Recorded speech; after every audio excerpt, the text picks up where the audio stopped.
Hola a todos, mi nombre es Frida Hernández. Hoy nos encontramos en la Universidad Autónoma de Baja California, la cual se caracteriza por ser una universidad inclusiva. En este reportaje estaremos hablando sobre la importancia de la lengua de señas. Para esto estaremos entrevistando a uno de sus docentes. Correctamente es lengua de señas y no lenguaje de señas como muchos creen, ya que en la lengua, a diferencia del lenguaje, existe una sintaxis y reglas que se deben de seguir. Según datos del INEGI, en el país existen 2.4 millones de mexicanos sordos, de los cuales 84.957 son menores de 14 años. De estos, 54.372 asiste a la escuela. Otro de los sectores más rezagados son los jóvenes sordos de entre 15 y 24 años de edad, los cuales representan 124.554 con esta discapacidad. 28%, es decir, 34.875, no tuvieron ningún tipo de educación. El profesor Jonathan Ley, quien da clases en la Facultad de Humanidades y Ciencias Sociales aquí en UABC, quien nos va a ayudar a contestar algunas preguntas. ¿Le ha tocado trabajar con alumnos con alguna discapacidad auditiva?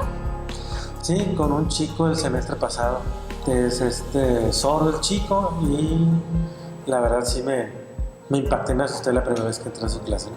Durante las clases, ¿cómo se desarrolla la comunicación con este estudiante? Llevan intérprete, son como 3 o 4 porque se dividen los días. Entonces cuando yo estoy hablando, el intérprete le está diciendo todo lo que estoy explicando. Cuando escribo, pues él transcribe, ¿no? En forma escrita es como él también se comunica. Cuando yo le explico algo directamente o hablo directamente con él, la intérprete al mismo tiempo le está diciendo.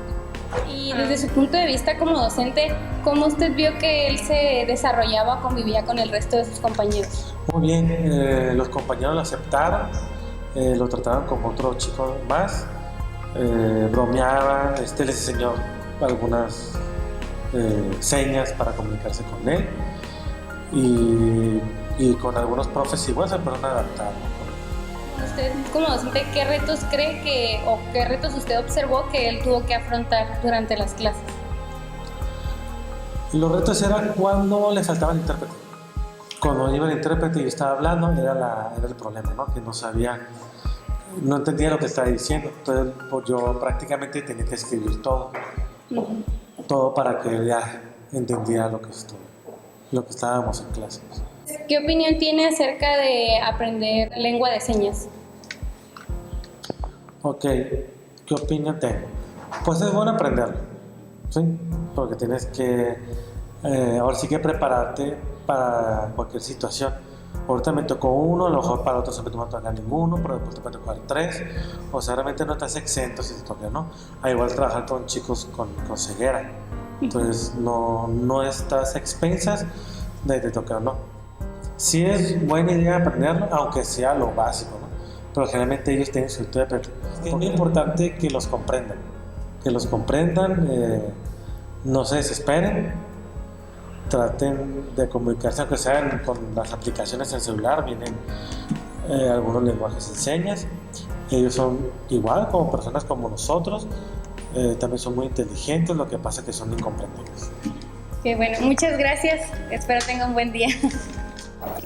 La lengua de señas tiene una gran influencia cultural, es por esto que también la lengua de señas no puede ser universal, ya que en un país como México una seña se puede significar tortilla, en Venezuela se puede significar arepa. Al utilizar la lengua de señas debemos de tener un amplio espacio para mover libremente las manos, ya que si el espacio es muy reducido corremos el riesgo de que la persona no pueda ver claramente nuestros movimientos. También debemos de tener en cuenta nuestros gestos, ya que estos forman parte importante en la lengua de señas. Bueno, para concluir los invito a que siempre busquen la manera de comunicarse con sus compañeros, ya que todos somos iguales y al final de cuentas siempre podemos encontrar la manera de convivir. No olviden que de lengua de señas hay muchos talleres a bajo costo o incluso gratuitos, así como videos en YouTube que pueden ser de muchísima ayuda. Hasta la próxima.